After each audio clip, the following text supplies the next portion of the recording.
Pain and devastation. Mother of man accused of raping and killing 9-year-old girl speaks with TVJ News.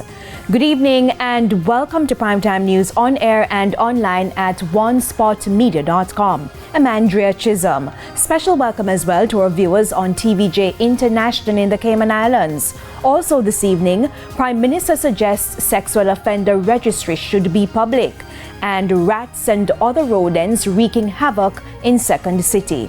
There's also sports and weather in this newscast, so stay with us. Details right after this break.